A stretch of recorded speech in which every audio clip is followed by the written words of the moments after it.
Bueno, entonces, ¿qué? Haber recibido un título de máster sin haber ido a clase, habiendo pagado la matrícula fuera de plazo, sin que los profesores supieran nada de ti, haber recibido un máster en esas condiciones, ¿te inhabilita o no para la actividad política?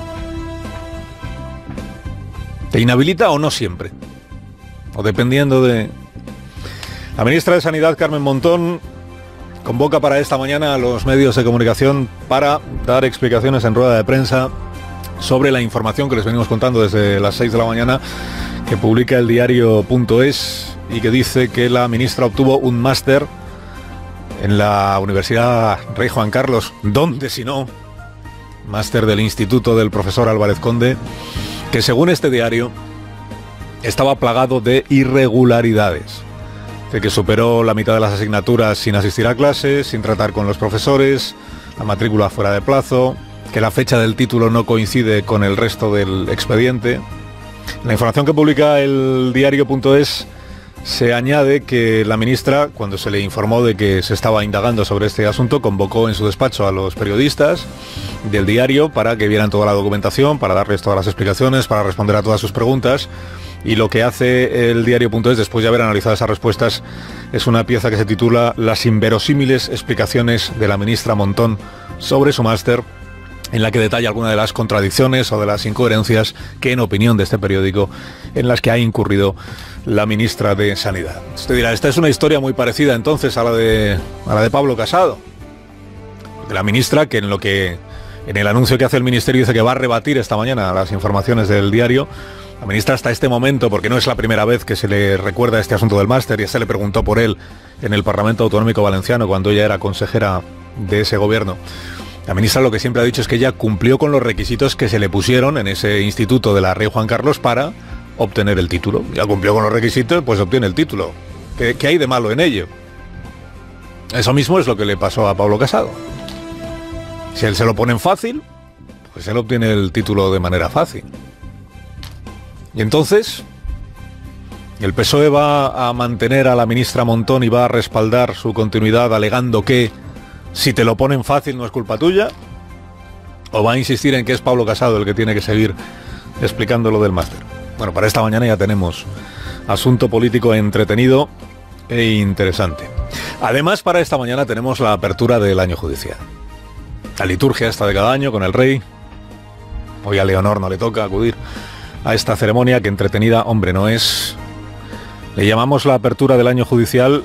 En realidad es la forma ceremoniosa de recordarnos a todos que el Estado no lo constituyen solo el gobierno y las Cortes, que el Estado también es el Poder Judicial, con sus prerrogativas y sus obligaciones.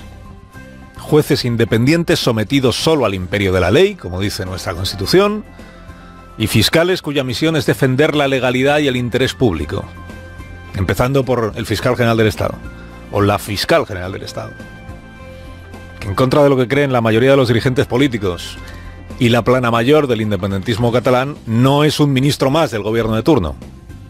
El fiscal general del Estado es otra cosa. Esta mañana la señora Segarra, María José Segarra, es la actual fiscal general, nos va a contar a todos cómo llevamos la actividad delictiva en España. O sea, cuáles fueron los delitos más comunes en 2017, cuántos suben, cuáles bajan, qué fenómenos preocupantes percibe la Fiscalía. La Fiscalía es quien tiene en su mano la mejor radiografía del delito en España. Y es tradición que en una jornada como esta, el fiscal general advierta de tendencias que le inquietan. El año pasado advertía sobre la llegada de menores sin papeles a nuestro país, o sea que el criterio estaba bien, tuvo vista la Fiscalía. Y es tradición también que la Fiscalía sugiera posibles reformas que ayudarían, en su opinión, a combatir más eficazmente el delito. Bueno, a nadie se engañe.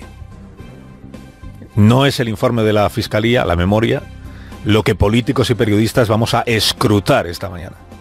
Hoy el asunto está en detectar alguna pista, algún indicio, alguna sugerencia de la fiscal general del Estado sobre lo que va a ocurrir en este año judicial que ahora se abre. Juicios va a haber tantos como cada año, pero hay uno que va a consumir más minutos de radio y televisión que ningún otro. La madre de todos los juicios. El juicio al procés. O en rigor, el juicio a la insurrección liderada por el gobierno autonómico de Cataluña hace un año. Bueno, o hace más de un año, porque esto empezó antes. Es decir, ¿qué delitos cometieron? Si es que cometieron algún delito, que diría Llarena, los integrantes del gobierno autonómico catalán y la presidenta del Parlament, al desoír las resoluciones del Constitucional, forzar el reglamento de la Cámara, aprobar leyes manifiestamente inconstitucionales y celebrar un referéndum ilícito para dar apariencia de legalidad a la vulneración de la soberanía nacional y de la integridad territorial que la Constitución proclama. La liturgia del año judicial se traduce este año en saber qué mensaje quiere emitir el Poder Judicial, el Estado, a quienes tratan de convertir el juicio de este otoño en una causa política para debilitar así precisamente al Estado. A día de hoy la acusación de rebelión sigue en pie y va a seguir en pie porque los fiscales del Tribunal Supremo, a diferencia del Gobierno, no cambian de criterio de un día para otro.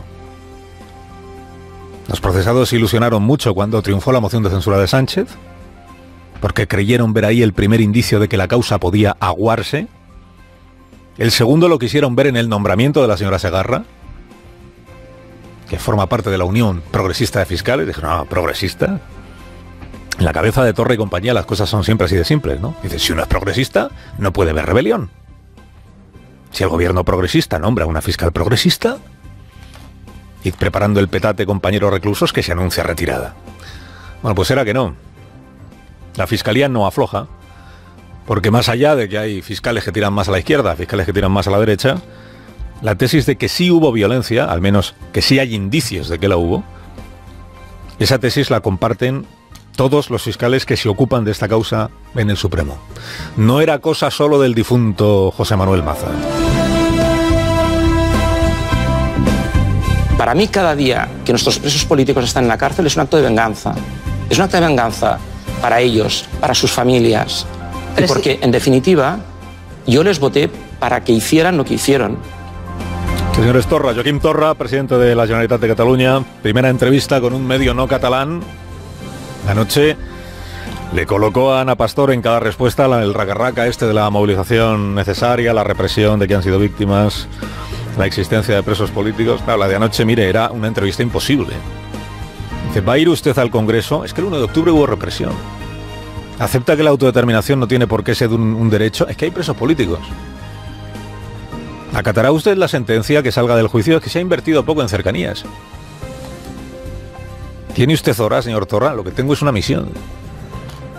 Echaba mano de una colección ahí de frases hechas, de salmos, para hacer ver que respondía a las preguntas que le hacía Ana.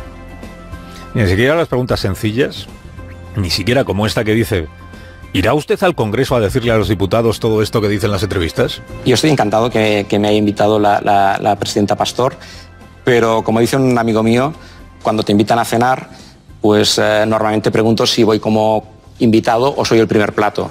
Entonces, ahí de lo que se trata de saber es en qué condiciones va a ser este debate. ¿A qué cenas más raras va usted? ¿Va con si le invitan a cenar? Va como invitado, evidentemente. Bueno, es que han habido algunas cenas en el Congreso de los Diputados que más bien algunos de los que han invitado eran el primer plato. Y por tanto, ¿se refiere a ir en pleno o ir en comisión? ¿Esa es la condición? No, me refiero a lo que pasó con el Lehendakari, por ejemplo, que creo que no fue un ejercicio precisamente democrático, sino humillante. No fue democrático votar el plan Ibarretxe en el Congreso y tumbarlo en presencia de su artífice. No fue democrático. O sea, Torra solo va a los sitios donde tiene ganadas las votaciones. Claro, ¿cómo va a responder a la pregunta de si irá al Congreso si él todavía no sabe si le van a dar permiso para ir? Tiene que esperar a que por el pinganillo pues Puigdemont le diga si puede o no puede. La mayor de las distorsiones que practica Torra es esta de repetir que el caso de lo de Cataluña, que ya se ha juzgado fuera de España. Que no, ya se ha juzgado en Alemania, ya se ha juzgado en Bélgica, ganó. El único juicio se va a celebrar en el Tribunal Supremo. Porque solo aquí, conforme a la ley que rige aquí, se pueden juzgar los actos y los comportamientos que se realizaron aquí. Como bien sabe el señor Torra. A quien debemos, por cierto, esta deliciosa ironía que nos regaló anoche. Este llamamiento que hizo a los españoles para que nos apoderemos de soberanía. Para mí, cada día que nuestros presos políticos están en la cárcel es un acto de venganza. Es un acto de venganza para ellos, para sus familias. Y porque, en definitiva, yo les voté para que hicieran lo que hicieron. Luego escuchamos al señor Torra diciendo a los españoles, apodérense de soberanía. Dice, como hicimos nosotros, que empezamos con el referéndum de Arenys de Munt. Pues tiene gracia que Torra le diga al pueblo español que se apodere de su soberanía cuando justo eso es lo que él está empeñado, esforzándose en arrebatarle.